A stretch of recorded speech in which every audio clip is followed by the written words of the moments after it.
জমিনে এক হাত মাশরিক আর এক হাত মাগরিবে, চোখগুলো নীল নদের মতো বড় বড় দেখিয়া ওর কলিজা উল্টায় যাবে, পাগলের মতো হয়ে যাবে। ও মা বলিয়াও ডাকতে পারবে না, আব্বু বলে ডাকতে পারবে না। আজরাইল আইসা রুহুটা যখন ধরার জন্য শরীরের উপরে কদম রাখবে, রুহুটা শরীরের জোড়ায় জোড়ায় জোড়ায় জোড়ায় পালাইতে থাকবে, বের হইতে চাইবে না।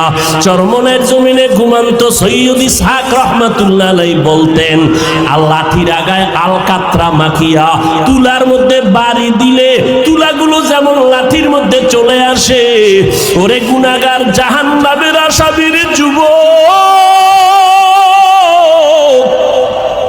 আজকে গুনার মজা পাইয়া আজকে তুমি আমি টুপি মাথায় দিই, তোমার পায়ে ধরলাম, তোমার টুপি মাথায় দিতে ভাল লাগে না, তোমার কপাল এত খারাপ, নিজেও দাড়ি রাখতে পারো না, যারা রাখে তাদেরও পছন্দ করো না, নিজেও নামাজ পড়ো না, যারা নামাজ পড়ে তাদেরও পছন্দ করো না, এত কপাল পোড়া তুমি কেমনে হইলা, নিজেও হালাল খাও না, যারা হালাল খায় তাদেরও তুমি পছন্দ করো না। আজরাইল যখন রুহুটা টান দিবে, সাথে সাথে শরীরের রগগুলো সিরিয়া রুহুটা হাতের মধ্যে চলে যাবে। আল্লাহর নবী বলেন, জ্যান্ত বকরির চামড়া খুললে যেমন কষ্ট, এর থেকে শতগুণ কষ্ট বেশি হবে বেনামাজির জান কবজের সময়। অনেক সময় যারা মরণের মানুষের পাশে থাকেন দেখছেন, বেনামাজির জান কবজের সময় চোখ উল্টায় যায়, হাত পা বাঁকা হয়ে যায়, এর মাত্র কারণ আজরাইলের দেখিয়া সহ্য করতে পারে নাই। নবী বলেন, ওর জন্য আমার মাওলা জাহান্নাম বানায় রাখছি, একটা জেলখানা বানায় রাখছেন।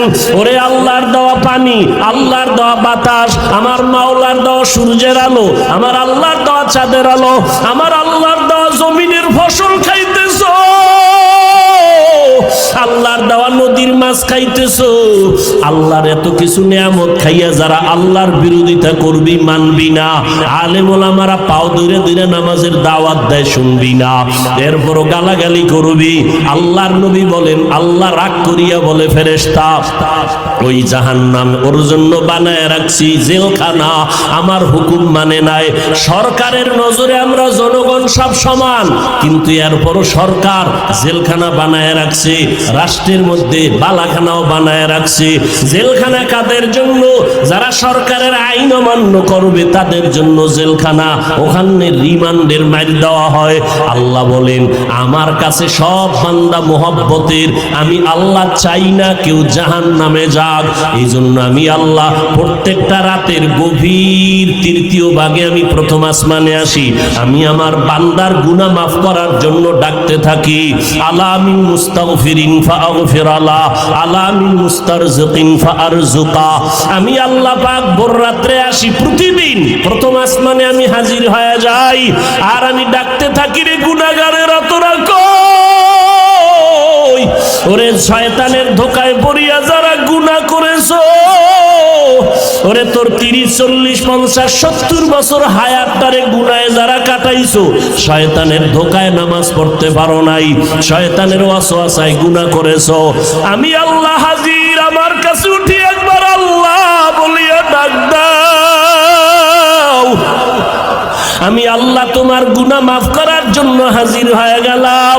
ওরে দুনিয়াতে তোমার অপরাধ যদি একটা হয়, এক ধরনের মামলা, যদি তুমি অপরাধ 2 লাইনে করো, 2 লাইনে 2 ধারায় মামলা, অপরাধ যদি 3 লাইনে করো, 3 ধারায় মামলা, এইভাবে কারো বিরুদ্ধে 10টা মামলা 10 ধারায়, কারো বিরুদ্ধে 30টা মামলা 30 ধারায়, 30 ধারার মামলার জন্য 30 বার হাজিরা দেওয়া লাগে এবং রায় 30 রকম হয়।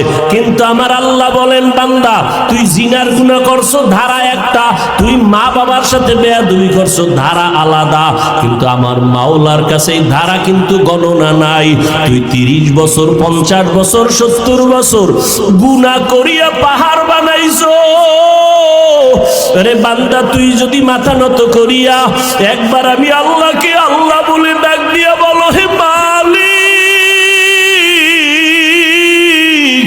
আমার আমল নামায় গুনার গুনাহ, আমার গুনার কারণে হাত না পাক, আমার চোখ না পাক, আমার জিহ্বা না পাক, আমার অন্তর না পাক, আমার গুনার খবর আমার মা জানে না, আমার ভাই জানে না, আমার অপরাধের খবর আমার ঘরের কেউ জানে না।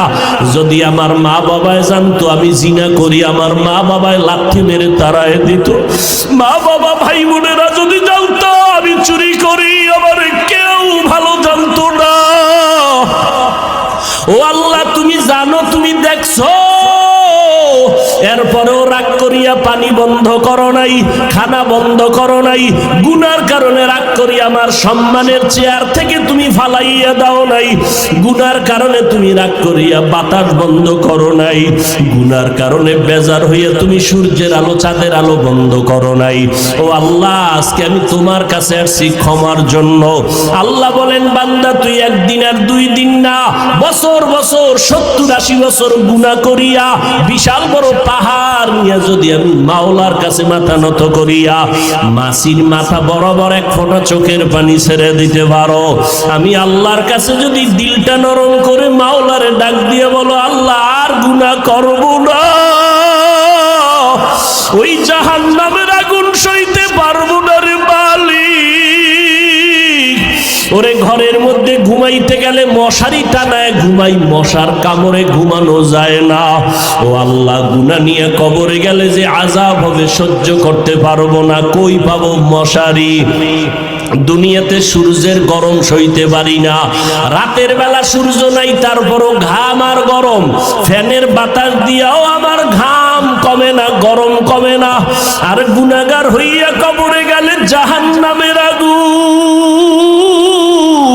ওই জাহান্নামের আগুনের গরম কেমনে সহ্য করব আল্লাহ? আমি সইতে পারবো না। ও আল্লাহ, জাহান্নামের আযাব সহ্য করতে পারবো না।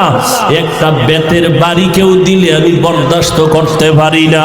আল্লাহর নবী বলেন, গুনাহ নিয়ে যারা কবরে যাবা, ওই 2 পার্শ্বের মাটিকে আমার আল্লাহ ডাক দিয়া বলবে, রে কবরের মাটি, ওই নাফরমান বেনামাজির 2 পার্শ্ব থেকে জোরে জোরে চাপ দাও।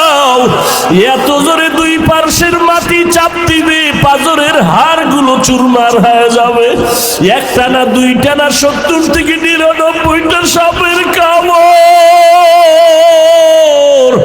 ও যুবকেরা, ও বৃদ্ধ বাবাজিরা, ও পর্দার আড়ালের মারা, ও বোনেরা, ভালো করিয়া বুঝো, 15,000 বছর হয়ে গেল আমার আল্লাহর কোরআনের ভুল কেউ প্রমাণ করতে পারে নাই। মকুন সুসতি নামাজে পাঞ্জে গানা, ফাওয়াইলুল লিল মুসাল্লিন আল্লাযিনা মুমিনারা ইনামাজ ইমদাদে দা ইস্তাইনু আয়াতে কুরআন ওয়া খা।